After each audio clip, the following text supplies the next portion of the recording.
World Mission Report.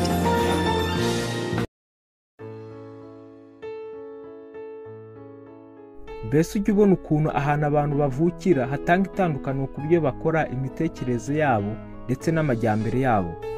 Benshi muri mwe muribuka aho mwize kera. Benshi mwize ahantu mwagendaga n'amaguru hagati y'ibirometero 10 na 30 kandi mujya gushaka ishuri cyangwa mujya kurema isoko aho ryaremeraga ari kure cyane. Hari benshi mwise mwibuka ko mwagendaga ibirometero 20 mugiye ku isoko cyangwa mugiye ku ishuri.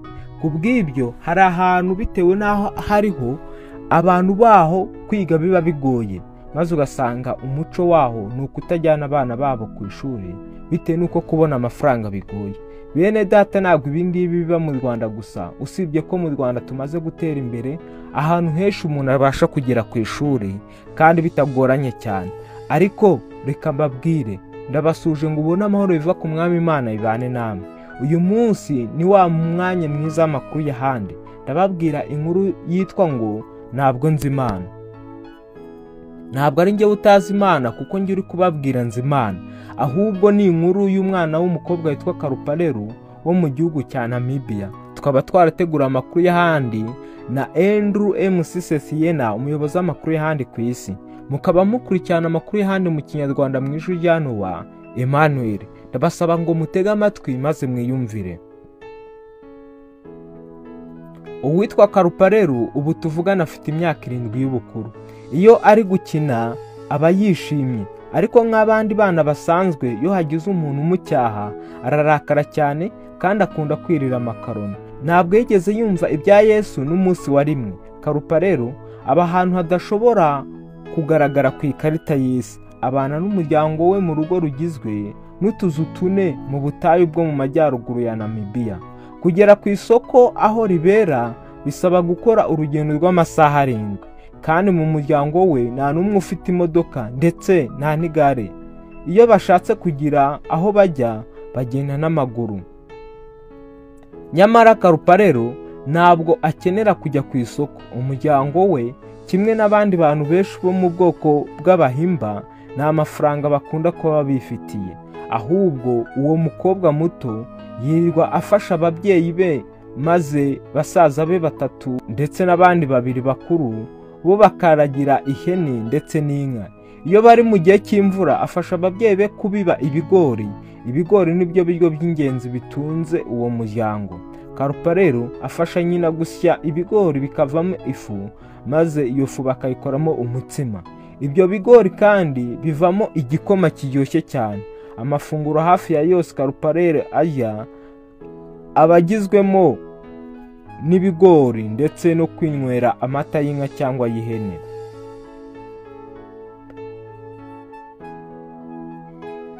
Iyo umuryango ufite amafaranga make cyangwa nyirakuru wa Karupaleru yabonye udufaranga twa pasiyo yahawe na leta, Karupaleru bamugurira ibyo akunda. Batuma umuntu akagenda amasaha 8 akajya ku isoko maze akagura amakaroni. Karupaleru rero anezezwa no kunywa igikoma cy'ibigori kirimo amata y'ihene cyangwa amata y'inka. Avuga yuko adakunda kurya amakaroni cyane kubera ko nta mafaranga bagira, nta waboneka ukunda kujya buri munsi ku isoko kuyagura. Muri iki gihugu aho batuye, iyo igihe cy'imvura kirangiye, Karupaleru n'umuryango we abamo, ni ukuvuga mama we na papa we n'abasaza be 5, bashakisha aho bashobora kubona amazi ndetse n'ubwatsi bw'ihene n'inka zabo, maze bakimuka. Bamara igihe kingana n'amezi 8 bagendagenda hirya no hino, maze bakazagaruka aho bahoze bagatera ibigori mu bihe by'imvura. Amezi y'umwaka hafi ya yose abashyushye kubera ko iki gihugu cya Namibia kiri mu butayu. Umwambaro Karupaleru aba yiyambariye ni umwenda w'ijipo. Buri wese wo mu muryango we niko bakunda kwambara. Muri Afurika mu gihe cy'ubushyuhe nibyo byiza kwambara imyenda yangushye. Umusatsi wa Karupaleru uba uzinze mu bizingo 2 bitewe n'uko akiri mutoya. Umusatsi w'abakobwa bato bose niko uba umeze. Iyo umukobwa amaze kuba mukuru aboha umusatsi wemo ibizingo byinshi kimwe na nyina ndetse na nyirakuru niko imisatsi yabo imeze, kimwe n'abandi bana bakuru bose. Bafata umusatsi wabo bakawushyiramo ibumba ritukura kugira ngo bawurinde udukoko. Karupareri rero anezezwa no gukina, akunda gukina n'abandi bakobwa umukino wo gukoma amashyi bakabyina bakongera bakabyina. Nanone kandi akunda gukina umupira w'amaguru. Iyo hagize umuntu umucyaha, Karupareri nk'abandi bana basanzwe arababara cyane. Nyina akunda kumucyaha amubwira ko atagomba gukina mu gihe yakagombye kuba akora imirimo yo mu rugo.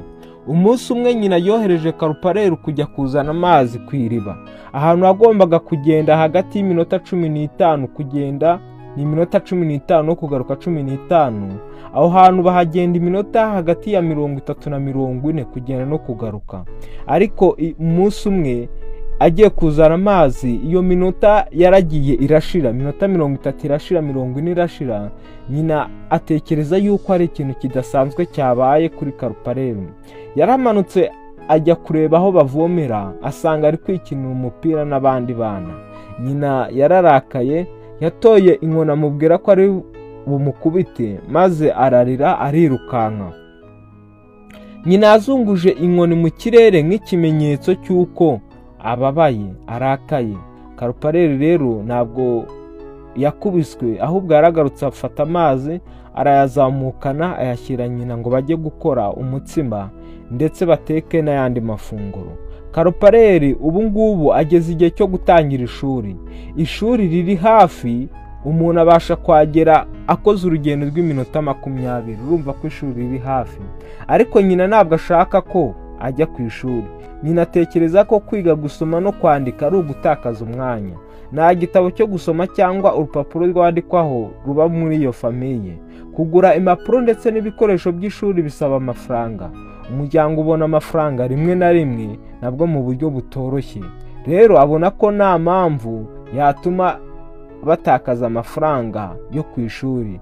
Nyina atekereza ko ibyiza ari uko Karupareri yaguma mu rugo akajya avoma amazi kandi akamufasha imirimo yo mu rugo. Karupareri nawe ntabwo ashaka kujya ku ishuri, ahubwo ahora yishakira gukina n'abandi bana. Kubera yuko Karupareri atigeze agera mu ishuri, ntabwo abasha gusoma.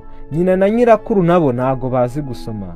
Umunsi umwe nyirakuru yumvise ibya Yesu bwa mbere, ubwo umupasiteri w'umudivatiste yamusuraga iwe mu rugo.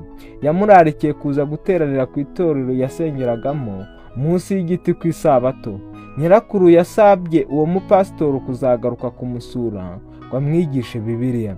Pasitori yatangiye kumwigisha Bibiliya. Nyirakuru yabwiye nyina wa Karupareri byiza ari kwigira muri Bibiliya. Ariko nyina wa Karupareri ntabwo yari yarigeze agira amahirwe yo kubwirwa ibya Yesu. Karupareri n'abandi bana benshi bo mu bwoko bw'abahimba ntabwo bari barigeze bumva ibya Yesu. Karupareri yaravuze ati, ntabwo nzi Yesu. Rero nimusabire Karupareri ndetse n'abandi bana benshi bo muri Namibia kugira ngo bamenye Yesu.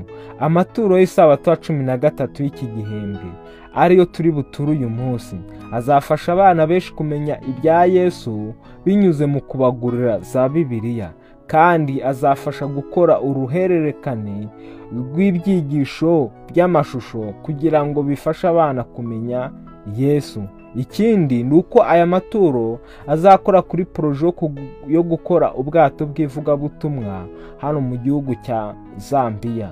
Rero tubashimiye amaturo yanyu y'ubushake mugiye gutura uyu munsi kuri iyi sabato. Nshuti bavandimwe, muriyumvira neza ko ahantu tugenda duturuka hagira uruhare mu byo dukora, ariko ndashima Imana ko igenda ituma abana bayo bakora umurimo wayo, kandi ndabashimira ko mugiye gutura amaturo kugira ngo aha hantu Karupareri atuye nabo ubutumwa bwiza bubagereho. Njyewe mwabanaga nitwa Nowa. Nimba aribwo bwa mbere umvise amakuru y'ahandi, kanda kuri subscribe. Nimba utarayikora, kanda like, kora share. Amakuru y'ahandi uyageze ku bandi bantu. Nubwo mbabwiye amakuru y'ahantu ho mu cyaro, ariko hari icyo wakigiramo. Nimba ari igitekerezo cyangwa ikibazo, wanyandikira muri comment. Mukomeze kugira ibihe byiza n'isabato nziza. Umwami Yesu abahire. Murakoze.